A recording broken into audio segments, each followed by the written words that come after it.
नमस्कार दोस्तों, स्वागत है आप सभी का हिंदी महासागर में।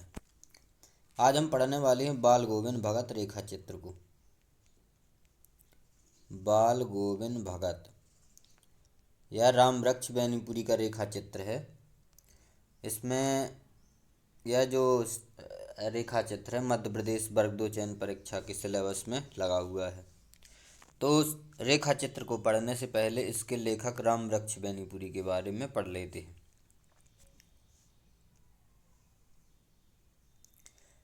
राम वृक्ष बेनीपुरी का जन्म बिहार के मुजफ्फरपुर जिले में के बेनीपुर गांव में हुआ था 1899 में। तो इनका जन्म बिहार में हुआ है और मुजफ्फरपुर जिले के बेनीपुर गांव 1899 में। माता पिता का निधन बचपन में ही हो जाने के कारण जीवन के आरंभिक वर्ष अभावों और कठिनाइयों के साथ संघर्ष में बीते। माता पिता का निधन जो है बचपन में ही हो गया, तो जो आरंभिक शुरुआती जीवन है वह बहुत ही संघर्षों भरा रहा। 10वीं तक की शिक्षा प्राप्त करने के बाद 1920 में राष्ट्रीय स्वाधीनता के आंदोलन में सक्रिय रूप से जुड़ गए। मतलब 1920 में 10वीं तक की परीक्षा जो है पूरी कर ली, उसके बाद जो स्वतंत्रता आंदोलन चल रहा था उसमें शामिल हो गए। इसके लिए कई बार जेल भी गए। उनका देहावसान 1968 मतलब उनका निधन हो गया 1968 में। तो जन्म 1899 में, निधन 1968 में। 15 वर्ष की अवस्था में बेनीपुरी जी की रचनाएं पत्र पत्रिकाओं में छपने लगी थीं। वे बेहद प्रतिभाशाली पत्रकार थे। तो 15 वर्ष की अवस्था में ही उनकी रचनाएं जो है पत्र पत्रिकाओं में आने लगी थीं।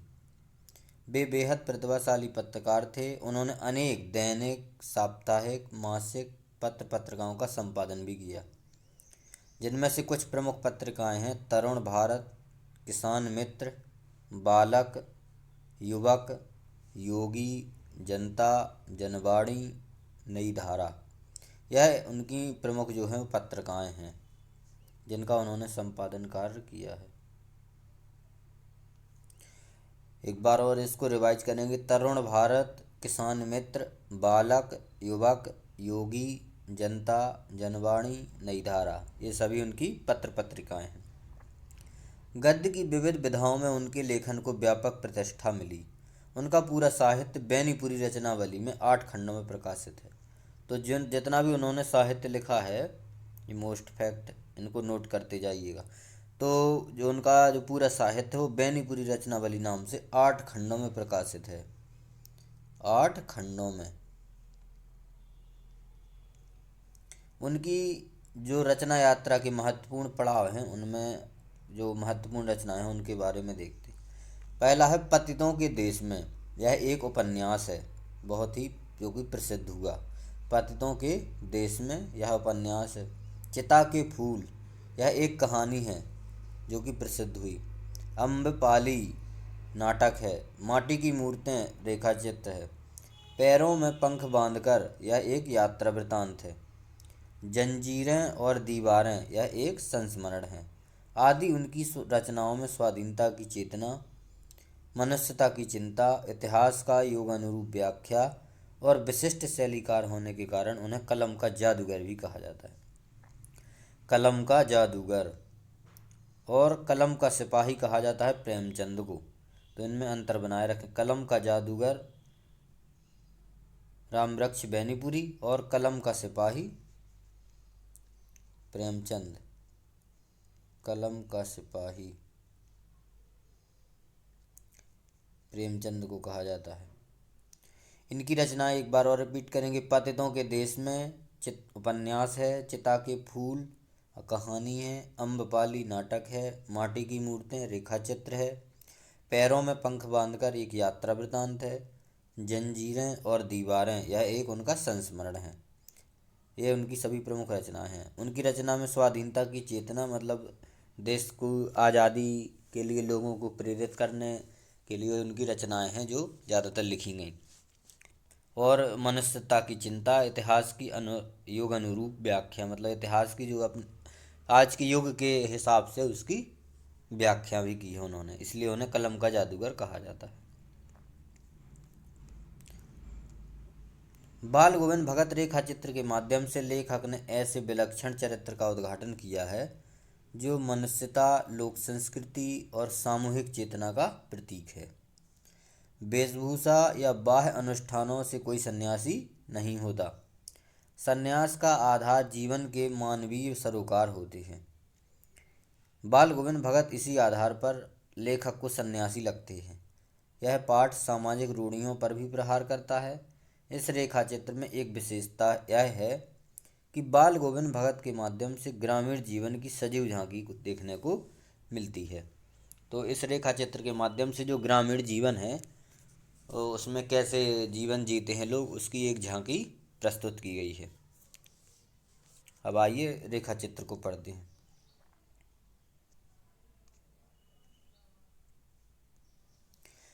बाल गोविंद भगत मंझोले कद के गोरे चिट्टे आदमी थे। उनका कद कैसा था? मंझोला।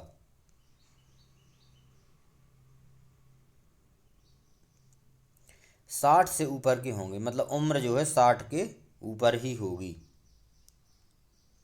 सभी मोस्ट फैक्टों को नोट करते जाना है।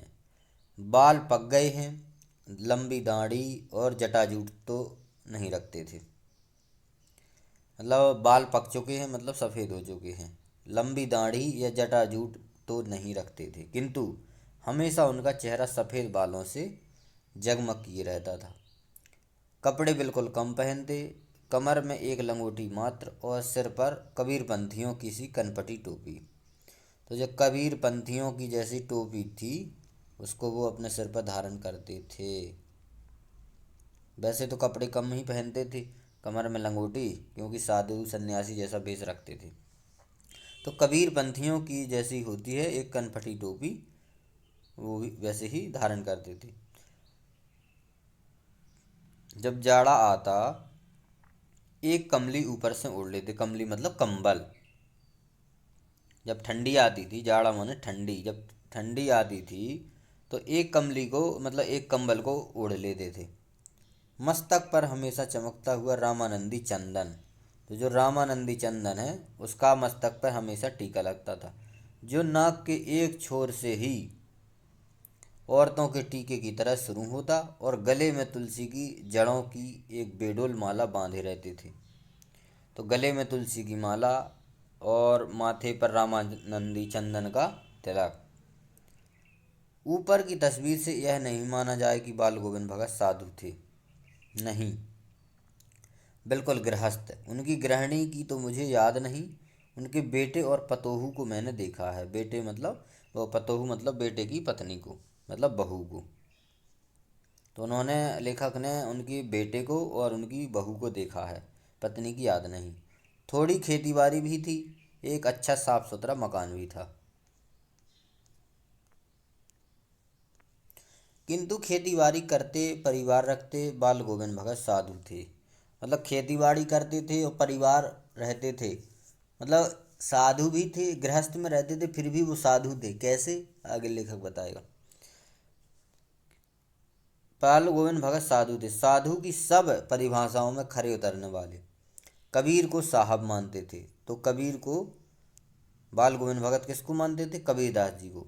उन्हीं के गीतों को गाते, उन्हीं के आदेशों पर चलते, कभी झूठ नहीं बोलते और खरा व्यवहार रखते। मतलब वो कबीर के गीतों को गाते थे।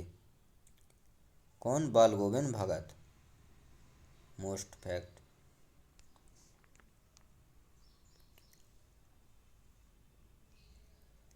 उन्हीं के आदेशों पर चलते, कभी झूठ नहीं बोलते, खरा व्यवहार रखते। मतलब खरा मतलब जिससे जो कहना है सामने स्पष्ट कहना। किसी से भी दो टूक बात करने में संकोच नहीं करते, ना किसी से खामखा झगड़ा मोल लेते, किसी की चीज़ नहीं छूते, ना बिना पूछे व्यवहार में लाते। मतलब किसी की कोई भी वस्तु है उसको बिना पूछे नहीं लेते, ना उसका उपयोग करते हैं। इस नियम को कभी कभी इतनी बारीकी तक ले जाते हैं कि लोगों को भी कौतूहल होता है। कभी वह दूसरे के खेत में शौच के लिए नहीं बैठते। वह गृहस्थ थे, लेकिन उनकी सब चीज़ साहब की थी। साहब मतलब कबीर साहब। जो कुछ खेत में पैदा होता सिर पर लाद कर पहले उसे साहब के दरबार में ले जाते, जो उनके घर से 4 कोस दूर पर था। मतलब जो कबीरदास जी का स्थान था वह उनके घर से 4 कोस दूर था। लेकिन जो भी उनकी खेती फसल जो भी होती थी तो पहले ले जा करके वहाँ पर ले जाते थे दरबार में। एक कबीर पंथी मठ मठ से मतलब वह दरबार में भेंट रूप रख लिया जाकर और प्रसाद रूप में जो मिला उसे घर लाते और उसी से गुजारा करते। मतलब जो भी फसल होती थी तो पहले जा कर के उस कबीर मठ में रखते थे, वहाँ पर भेंट स्वरूप सब कुछ रख देते थे, फिर वहाँ से जो प्रसाद रूप में मिलता था उसको अपने घर लाते थे और उसी से अपना परिवार चलाते थे। इन इन सबके ऊपर मैं तो मुग्ध था, उनके मधुर गान पर जो सदा सर्वदा ही सुनने को मिलते। कबीर के भी सीधे साधे पद जो उनके कंठ से निकलकर सजीव हो उठते। आषाढ़ की रिमझिम है, समूचा गांव खेतों में उतर पड़ा है। कहीं हल चल रहे हैं, कहीं रोपनी हो रही है, मतलब कहीं जुताई हो रही है तो कहीं पर फसल बोई जा रही है। धान के पानी भरे खेतों में बच्चे उछल रहे हैं। औरतें कलेवा लेकर मेड़ पर बैठी। कलेवा मतलब सुबह का जो नाश्ता होता है उसको कहते हैं कलेवा।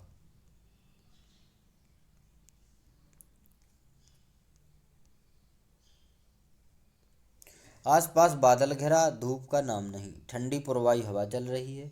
ऐसे ही समय आपके कानों में एक स्वर तरंग झंकार कर उठती है। यह क्या है, यह कौन है, यह पूछना ना पड़ेगा। बाल गोविंद भगत समूचा शरीर कीचड़ में लिथड़े अपने खेत में रोपनी कर रहे थे। मतलब बाल गोविंद भगत भी जब जो है अपने खेत में धान की रोपनी कर रहे थे। उनकी एक अंगुली एक एक धान के पौधे को पंक्तिबद्ध खेत में बिठा रही थी। तो कौन सी फसल हो रही थी? धान की।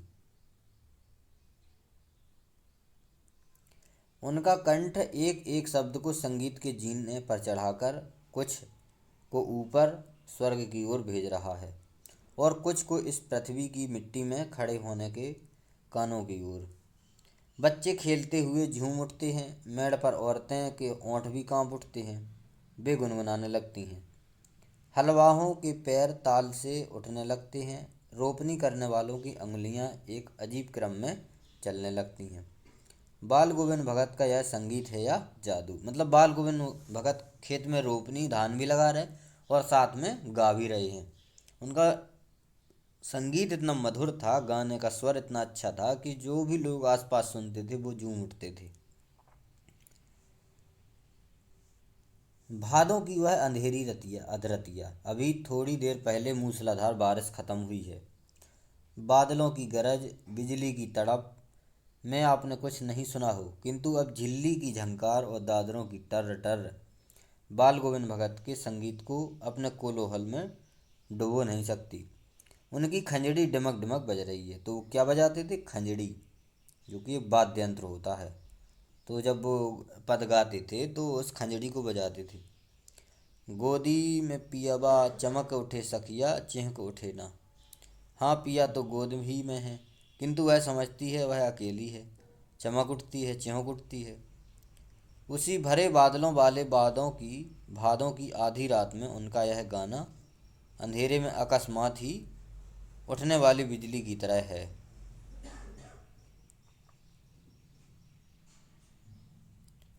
अरे, सारा संसार निस्तब्धता में सोया हुआ है और बाल गोविंद भगत का संगीत जाग रहा है। जाग रहा है, तेरी गठरी में लागा चोर मुसाफिर जाग जरा।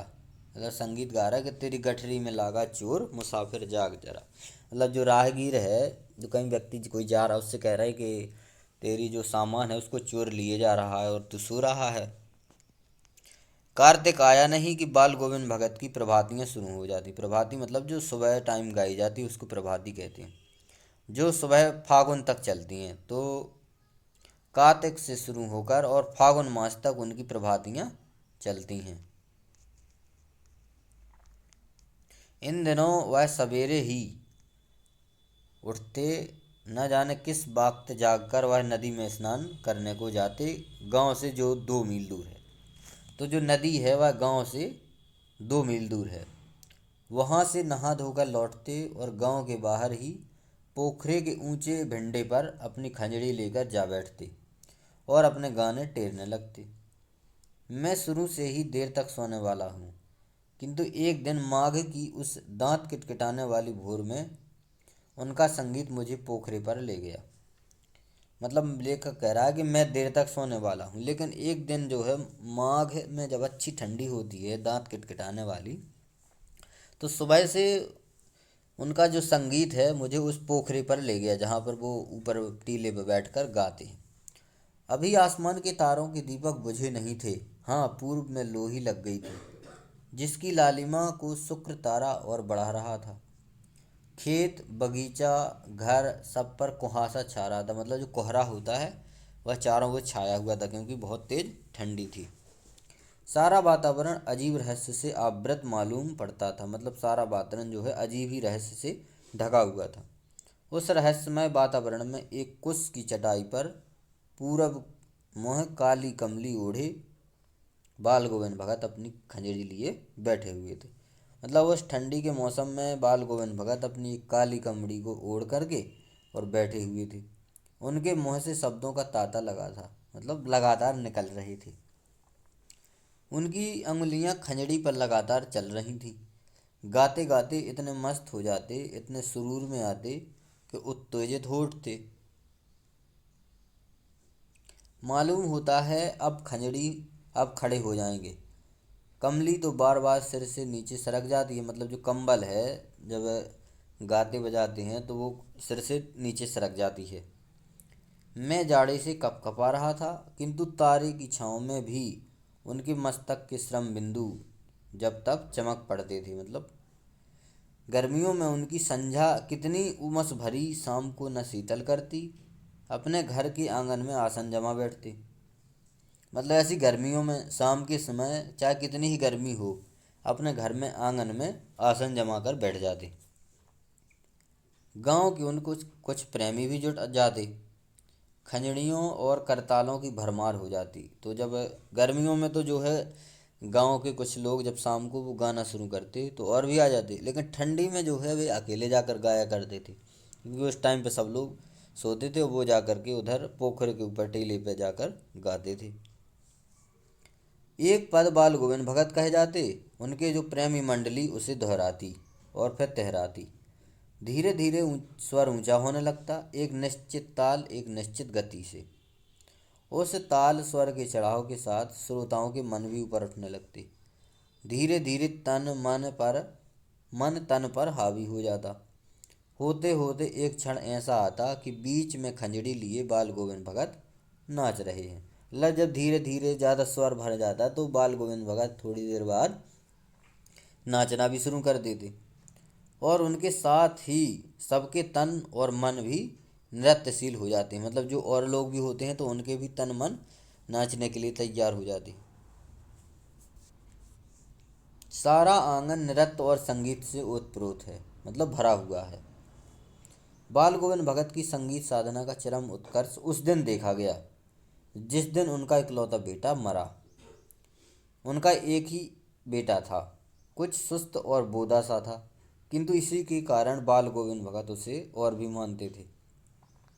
उनकी समझ में ऐसे आदमियों पर ज़्यादा नज़र रखनी चाहिए, मतलब जो थोड़ा कमज़ोर हो बुद्धि से उसको और ज़्यादा उसका ध्यान रखना चाहिए और उस पर नज़र रखनी चाहिए, उसे प्यार करना चाहिए क्योंकि ये निगरानी और मोहब्बत के ज़्यादा हकदार होते हैं। बड़ी साध से उसकी शादी कराई थी। पतोहू जो उनकी बहू थी वो भी बड़ी ही सुभग और सुशील थी। घर पर पूरी प्रबंधिका बनकर भगत की कुछ दुनियादारी से निवृत्त कर दिया था। मतलब जो घर था पूरा उस बहू ने उनकी जो है संभाल लिया था। उसने उनका बेटा बीमार है इसकी खबर रखने की लोगों को कहाँ फुर्सत, किंतु मौत से अपनी और सबका ध्यान खींच कर ही रहती है। जो मौत है वो अपना सबका ध्यान अपने ओर खींच ही लेती है। हमने सुना बाल गोविंद भगत का बेटा मर गया। कौतूहल बस उनके घर गए, देखकर दंग रह गए। बेटे की को आंगन में एक चटाई पर लिटाकर एक सफ़ेद कपड़े से ढांक रखा है। वह कुछ फूल तो हमेशा ही रोपते रहते हैं। उन फूलों में से कुछ तोड़कर उस पर बिखरा दिए हैं। फूल और तुलसी दल भी उसे जो है सफ़ेद कपड़े पर बिखरा दिए हैं। सिरहाने एक चिराग जला रखा है, मतलब सिर की तरफ एक चिराग जला रखा है। उसके सामने जमीन पर ही आसन जमाए बैठ गए और गीत गा चल रही है। वही पुराना स्वर, वही पुरानी तल्लीनता। घर में पतोहू रो रही है, जिसे गांव की स्त्रियां चुप कराने की कोशिश कर रही हैं, किंतु बाल गोविंद भगत गाए जा रहे हैं। गाते गाते कभी कभी पतोहू के नज़दीक भी जाते और उसे रोने के बदले उत्सव मनाने को कहते। वे कहते कि आत्मा परमात्मा के पास चली गई है, ब्रह्मणी अपने प्रेमी से जा मिली है। भला इससे बढ़कर आनंद की कौन सी बात है। मतलब जो है उनका इकलौता बेटा मर गया है और वे उसी के पास बैठ कर के गीत गा रहे हैं, वहीं खंजरे बजा रहे हैं। वो अपनी बहू से भी कह रहे हैं कि आत्मा जो है परमात्मा के पास चली गई है, ब्रह्मणी अपने प्रेमी से जा मिली। अब इससे बढ़कर और खुशी की बात क्या हो सकती है। मैं कभी कभी सोचता यह पागल तो नहीं हो गए हैं, किंतु नहीं, वह जो कुछ कर रहे हैं कह रहे हैं उसमें उनका विश्वास बोल रहा है। वह चरम विश्वास जो मृत्यु पर विजयी होता आता है आया है। बेटे के क्रियाक्रम में तूल नहीं किया, पतोहू से ही आग दिलवाई। उसकी ज्यों ही श्राद्ध की अवधि पूरी हो गई, पतोहू के भाई को बुलाकर उसके साथ कर दिया, यह आदेश देते हुए कि इसकी दूसरी शादी कर देना। इधर पतोहू रो रो कर कहती, मैं चली जाऊंगी तो बुढ़ापे में आपका के लिए भोजन कौन बनाएगा, बीमार पड़े तो पानी भी कौन देगा चुल्लू भर। मैं पैर पड़ती हूँ, मुझे अपने चरणों से अलग नहीं कीजिए। मतलब जब बेटा मर गया तो उन्होंने बहू के भाई को बुलाकर कहा कि इसको ले जाओ और इसकी दूसरी शादी करवा दो। लेकिन बहू कह रही है कि मैं यदि चली जाऊंगी तो आपके लिए बुढ़ापे में भोजन कौन बनाएगा, और बीमार पड़ गए तो पानी भी कौन देने वाला है। मुझे अपने चरणों से अलग ना कीजिए। लेकिन भगत का निर्णय अटल था, तू जा, नहीं तो मैं ही इस घर को छोड़कर चल दूंगा। यह उनकी आखिरी दलील, और इस दलील के आगे बेचारी की क्या चलती। मतलब बाल गोविंद भगत ने बहू को भेज दिया कि इसकी दोबारा शादी करवा दो। बाल गोविंद भगत की मौत उन्हीं के अनुरूप हुई। वह हर वर्ष गंगा स्नान करने जाते। स्नान पर उतनी आस्था नहीं रखते जितना संत समागम और लोक दर्शन पर रखते थे। मतलब वो हर साल गंगा स्नान के लिए जाते थे। स्नान पे तो उतनी आस्था नहीं थी, लेकिन जो संतों का वहाँ पर समागम, मतलब संतों के जो दर्शन होते हैं वह महत्वपूर्ण थे।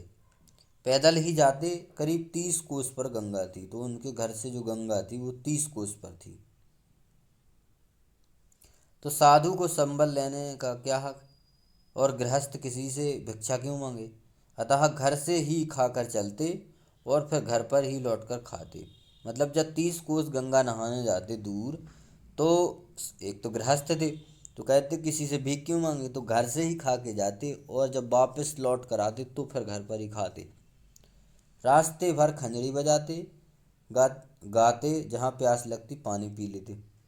4-5 दिन आने जाने में लगते हैं, तो उनको घर से और गंगा नहाने जाने में 4 से 5 दिन का समय लगता था। किंतु इस लंबे उपवास में भी वही मस्ती। अब बुढ़ापा आ गया था, किंतु टेक वही जान जवानी वाली थी। इस बार लौटे तो तबीयत कुछ सुस्त थी। खाने पीने के बाद भी तबीयत नहीं सुधरी, थोड़ा बुखार आने लगा। किंतु नेम व्रत तो छोड़ने वाले नहीं थे। वही दोनों जून गीत, स्नान ध्यान, खेती बाड़ी देखना। दिन दिन खींचने छींचने लगे। लोगों ने नहाने धोने से मना किया, आराम करने को कहा, किंतु हंसकर टाल देते। मतलब अब बुढ़ापा आ गया है तो स्वास्थ्य भी थोड़ा खराब होने लगा, लेकिन जो नियम धर्म है वही चल रहे हैं उनके। उस दिन भी संध्या में गीत गाए, किंतु मालूम होता जैसे तागा टूट गया हो, माला का एक एक दाना बिखरा हुआ हो। भोर में लोगों ने गीत नहीं सुना। जाकर देखा तो बाल गोविंद भगत नहीं रहे, सिर्फ उनका पंजर पड़ा था। जब सवेरे टाइम उनका बाल गोविंद भगत का गीत नहीं सुनाई दिया, तो जाकर लोगों ने उनके घर पर देखा तो बाल गोविंद भगत नहीं रहे, मतलब वो स्वर्गवासी हुए। और यहीं पर ये रेखा चित्र समाप्त हो जाता है। तो इसमें एक व्यक्ति जो गृहस्थ में रहकर भी कैसे साधु का जीवन व्यतीत करता है उसके बारे में इस रेखा चित्र को लिखा गया है। राम वृक्ष बेनीपुरी का ये रेखा चित्र बहुत ही अच्छी रचना है। तो यदि वीडियो पसंद आया है तो लाइक करें, कमेंट करें, और चैनल पर नए हैं तो सब्सक्राइब जरूर करें। मिलेंगे अगले वीडियो में एक नई रचना के साथ। धन्यवाद।